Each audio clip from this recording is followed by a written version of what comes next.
meditate this week on the different examples of a hologram. I mean, obvious things that reveal it's a fractal hologram, not just a hologram, but a fractal hologram. I already talked about a couple of them. One is if a proverb of Solomon was thousands of years ago or thousands of cycles ago, if it's true back then, it's true now. So that means there's no time in space, and it's also a fractal hologram. Number two, if the color red is the same here as over there, there's no time and space, and it's holographic. Number three, if an angel can just appear out of nowhere like that, it's a hologram. If there can be an appearance, it's a hologram. Light can travel, like I can blow the horn and it's faster than this. Light, I can turn my lights on, which I need to do. Turn my lights on and it's out, projecting out in front. Sound projects out in front. Light projects out in front. And which gives me a reflection back, because I can see my lights reflecting back instantaneously. That tells you this reality is not what you think it is. I can't say that proves a hologram, but I'm sure it does. If there's something that can move faster than you, which is a lot of stuff, certain animals, and if something can move faster than you, but at the same time, like this car can move faster than you, but you can be in the car and move the same speed as the car, and there's no reference. I mean, you don't feel like you're moving as fast. There's no reference point. And if there's no reference point, then that's a huge, if there's nothing reference, if you can't reference something, in other words, your memory, talked about this, when you face off with somebody, that's your reference point, your memory, remember.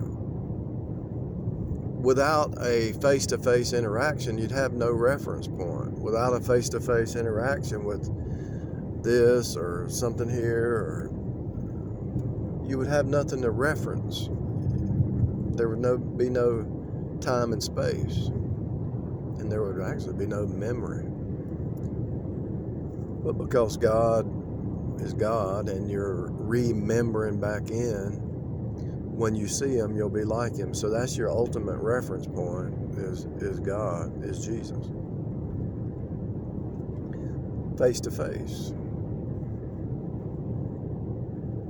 If you don't have a reference point, you don't have anything to compare. You can't profile situations because you had a reference point, a bad experience with certain people, or you saw certain behaviors. You have a reference point. Without a reference point, you couldn't function. So that tells you that facing off with another human is facing off with the real multiverse, or the per the Son. So the multiverse goes back to Jesus, and Jesus created per sons per the Son. Animals are animate. They're animated, but they're not per the Son. But the types and shadows of a head and a body is encoded in them. But without a reference point, you couldn't have memory. You couldn't have anything. And without the cycles of time. See, cycles of time, not only is it a birthing, but it's a recording device. The cycles of time record. And what is record? Record you back in, to record you, to cord you in. Accordion.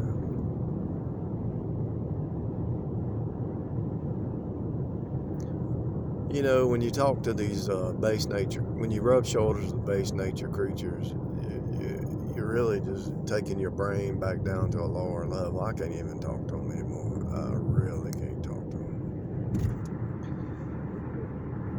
If they don't want to hear the truth, but they act like they do, and then they get mad when you tell them something way above what they can even think about because they haven't done any kind of mental work, and they get mad about something they don't even understand.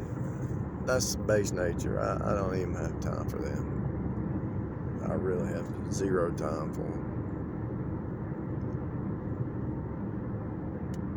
Zero time. Waste of time.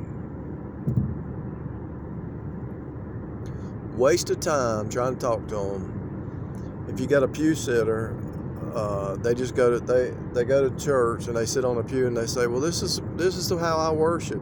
No, those who worship must worship in spirit and in truth. You think going to church is worship? Going to a building is worship?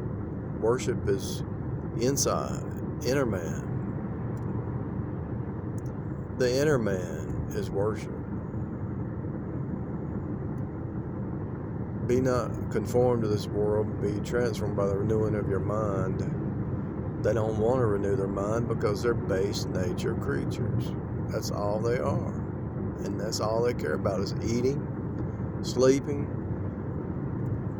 making babies, and complaining. They don't want to help nobody else. All they want to do is help themselves. Base nature creatures get on my ever-living nerves. I'm not going to waste my time with them anymore. Once I recognize it, I'm shaking the dust. Just shaking the dust.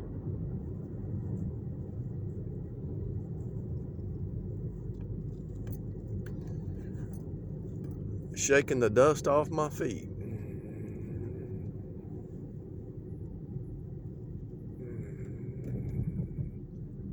I ain't even gonna waste. I mean, to have a conversation with a base nature creature who has no spiritual discernment is a waste of time. Do you understand what I'm saying? Everything they think is upside down. Their whole worldview is upside down. I mean, it's upside down. Not only is it upside, it's convoluted, and it's in there. It's their own understanding. They don't have any truth. They're so convoluted, it's not even funny.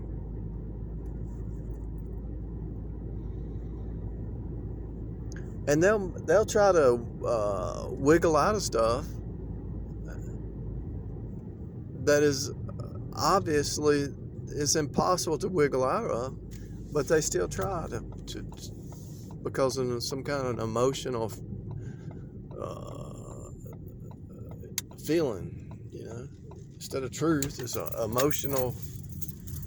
They're just emotional basket cases. That's all they are. Base nature creatures. I mean, eventually, wouldn't you get tired of being the base nature? Wouldn't that get old? You would think it would get old, but it don't seem to for them. That's all they live for.